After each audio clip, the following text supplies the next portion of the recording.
আসসালামু আলাইকুম। আশা করি আপনারা সবাই ভালো আছেন।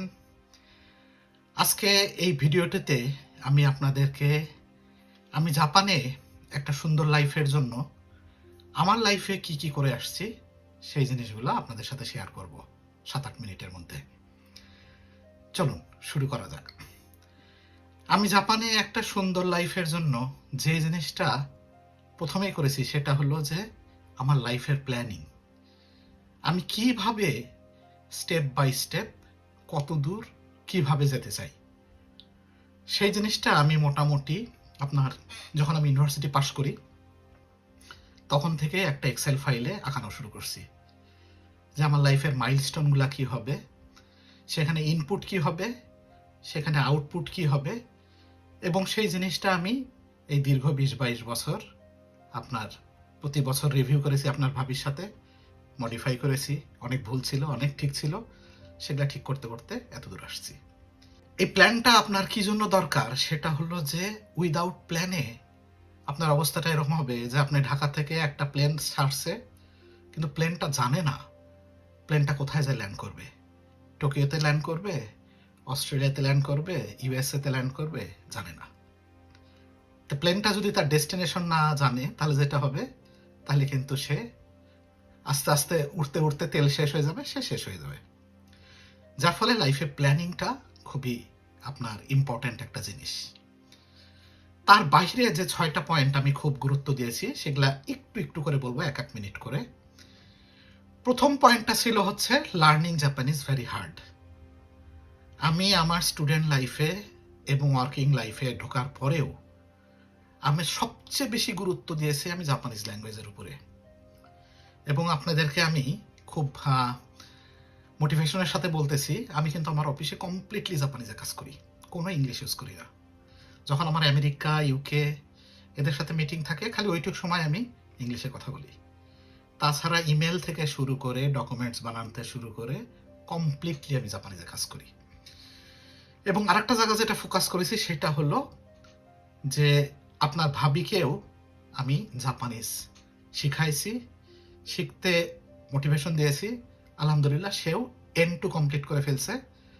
যার ফলে আমাদের জাপানিজ ল্যাঙ্গুয়েজের জন্য কারোর কাছে যেতে হয় না, কোনো হেল্পের দরকার হয় না।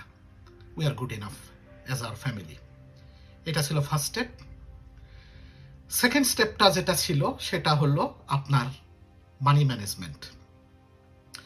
এই কথাটা শুনলে অনেকে হয়তো আমার উপর ক্ষেপতে পারেন, রাগ করতে পারেন, তারপরেও বলি, বিদেশে যারা থাকে প্রত্যেকটা মানুষ কিন্তু লাস্টে যে ঠকে যায়। এখানে অনেক পরিশ্রম করে তারা টাকা ইনকাম করে দেশে পাঠায়। দেশে যে মানুষগুলো আছে তাদের লাইফস্টাইল বেড়ে যায়, তারা দামি দামি জিনিস কেনে, ফ্যাশন করে, এবং তারা দেখা যাচ্ছে নিজের নামে জমি কেনে, বাড়ি বানায়। যে লোকটা বিদেশে পরিশ্রম করতেছে সে যখন একটা বয়সের পরে দেশে ফিরে যায় তখন কিন্তু সে আর কিছু পায় না বেশিরভাগ ক্ষেত্রেই। তাকে বলা হয় যে তুই আমাদের ফ্যামিলির জন্য কি করেছিস, এগুলো তো না করলেও হতো, না করলেও আমরা বেঁচে থাকতাম। তো এখানে আমি মানি ম্যানেজমেন্টের যেটা বলতেছি, আমার লাইফে আমি যেটা করছিলাম, আমি ৯৯ সালে আসার সময়ই আমি বাংলাদেশে একটা ফরেন কারেন্সি অ্যাকাউন্ট খুলে আসছিলাম, এফসি অ্যাকাউন্ট।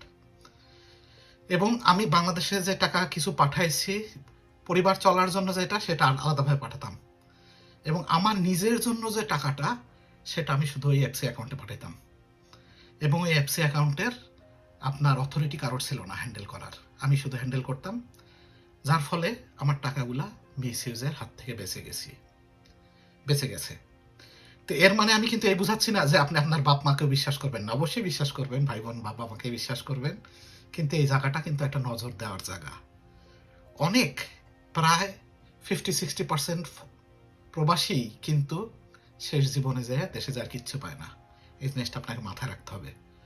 সুতরাং আপনি কিভাবে আপনার মানি ম্যানেজমেন্ট করবেন বাংলাদেশে সেটা আপনাকে একটু চিন্তা করতে হবে।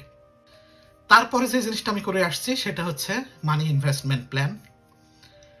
আমি যেটা আপনাদের অনেকগুলো ভিডিওতেই শেয়ার করেছি, আমি কিন্তু অনেক আগ থেকে স্টক মার্কেটের সাথে জড়িত, টাকা পয়সা সম্পর্কে পড়াশোনা করি, বিভিন্ন জার্নাল পড়ি, ওয়াল স্ট্রিট জার্নাল পড়ি, সারাদিনই মনে করেন এই পড়াশোনার মধ্যেই থাকি যখনই সময় পাই।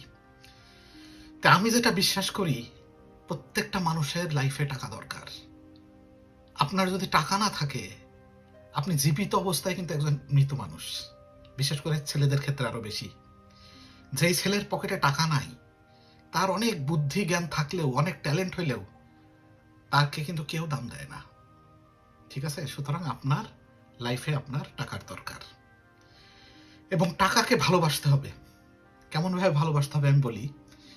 আপনি একজন মানুষ না, আপনি তো 24 ঘন্টা আপনার জন্য। আপনি লাইফের প্রথম থেকে এইভাবে টাকা জমাবেন এবং ইনভেস্ট করবেন যেন আপনি ঘুমায় থাকলেও সে আপনার জন্য ইনকাম করে। ঠিক আছে? এবং আপনি আমাকে দিয়ে দেখেন, আমি কিন্তু বুড়া হয়ে গেছি, ঠিক না? কিন্তু আমার যে 2-4টা যদি টাকা থাকে, টাকার কিন্তু কোনোদিন বয়স হয় না, টাকার কোনোদিন সর্দি লাগে না, জ্বর হয় না, মাথা ব্যথা হয় না। টাকা কিন্তু 24 ঘন্টা 365 দিন আপনার জন্য কাজ করবে। কিন্তু একজন হিউম্যান হয়ে আপনি কিন্তু এতটা পরিশ্রম করতে পারবেন না।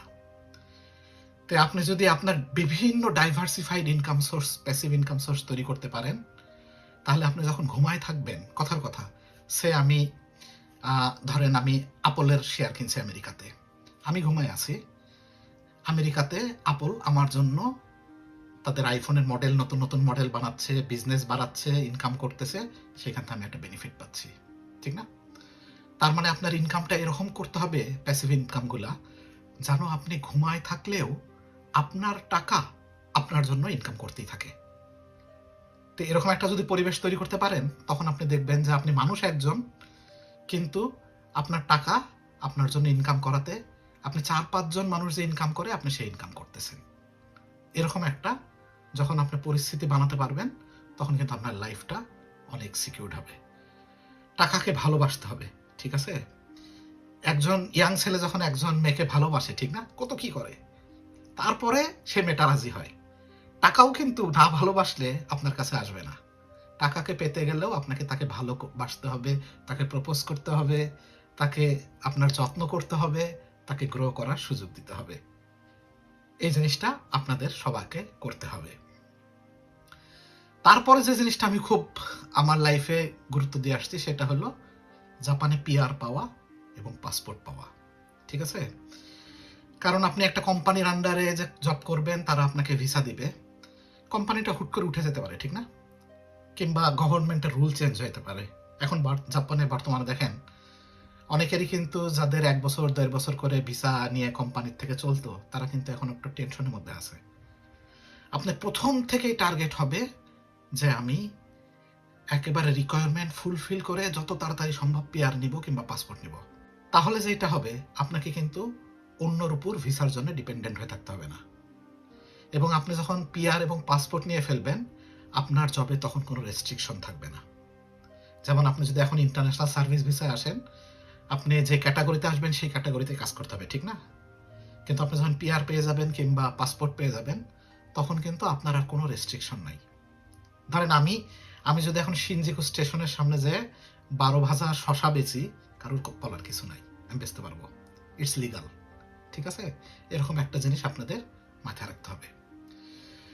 এবং লাস্টে যে জিনিসটা আমি সবসময় আপনাদের আমি আমার লাইফে করে আসছি, সেটা হচ্ছে লাইফ সম্পর্কে একটা লং টার্ম ভিউ রাখতে হবে। আমরা দেখেন আস্তে আস্তে, আমি আপনাদের সাথে ফেসবুকে মাঝে মাঝে যখন আমার ইয়াং বয়সের ছবিগুলা শেয়ার করি, আমি নিজেই চিন্তা করি যে একটা মানুষ কত তাড়াতাড়ি বুড়া হয়ে যায়। আমি দেশে খেলাধুলা করছি, ব্যাডমিন্টন খেলছি, ক্রিকেট খেলছি, আমি ব্যাডমিন্টনে আপনার বিভাগ চ্যাম্পিয়ন ছিলাম, ঠিক আছে? ওই লেভেলের প্লেয়ার ছিলাম আমি। এখন দেখেন আমি একজন বুড়া মানুষ, এই 20-25 বছরের ডিফারেন্সে। তো কি জন্য আপনাদের একটা লং টার্মের ভিউ রাখতে বলবো, সেটা হলো যে আপনার 60-এর পরে আপনার আর বন্ধু থাকবে না, আপনার যখন টাকা থাকবে না, আপনার যখন জব থাকবে না, সম্মান থাকবে না, তখন কিন্তু আপনার বন্ধু দেখবেন আস্তে আস্তে আস্তে আস্তে কমতে থাকবে। তখন যে জিনিসটা আপনার সাথে থাকবে সেটা হলো টাকা। সুতরাং আপনার লাইফে একটা লং টার্ম ভিউ থাকতে হবে। আপনার 60-এর পরে যদি 80 বছর পর্যন্ত বেঁচে থাকেন, ওই টাইমটা আপনি কি করবেন, কি করে আপনি ওই টাইমটা স্পেন্ড করবেন, কিসে কিসে আপনি নিজেকে আপনার যুক্ত করবেন, ওই সময় ইনকাম সোর্সটা কেমন হবে, পেনশন থেকে কত টাকা পেতে পারেন, বাকি টাকাটা কোথা থেকে কিভাবে ম্যানেজ করবেন, এগুলা আপনাকে আর্লি লাইফ থেকেই শুরু করতে হবে। তো এইভাবে যদি আপনি স্টেপ বাই স্টেপ করেন, তাহলে আমার মনে হয় আপনি লাইফে অনেক ভালো থাকবেন এবং আগায় যেতে পারবেন। তো আজকের ভিডিওটাতে আমি কিন্তু জাস্ট আমার পার্সোনাল এক্সপিরিয়েন্স শেয়ার করলাম। এটা আপনাকে মানতেই হবে এরকম কিছু নাই, ঠিক আছে? আপনি যেখানে দাঁড়ায় আছেন সেই পরিস্থিতি থেকে এই পয়েন্টগুলো একটু চিন্তা করে দেখতে পারেন। আমার মনে হয় আপনার লাইফে কাজে লাগবে। সবাই ভালো থাকবেন। Have a nice day. Thank you.